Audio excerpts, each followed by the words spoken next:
Goalpara school মাঠে একটা সমাবেশ হবে, নির্বাচনী সমাবেশ।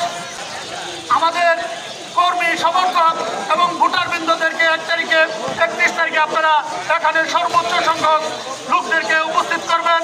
সেই জন্য আজকের এই আলোচনা সভা থেকে আপনাদেরকে উদাত্ত আহ্বান জানাতে চাই, যেহেতু এখানে ধানের প্রার্থীর এই এই কেন্দ্রটা হলো, এই ইউনিয়নটা হলো ধানের শীষের প্রার্থীর ইউনিয়ন, সেহেতু প্রত্যেকটা ইউনিয়নে যেভাবে সমাবেশ হচ্ছে তার চাইতে বহুগুণ বেশি যাতে এখানে জনসমাগম হয় সেই দিকে লক্ষ্য রেখে আপনারা কাজ করবেন।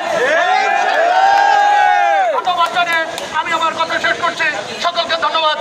এবং আজকে যেভাবে আপনারা এখানে এসেছেন, প্রত্যেকটি ওয়ার্ড থেকে 9টা বা 10টা থেকে বের হয় 3টা পর্যন্ত শেষ করে ঠিক সন্ধ্যা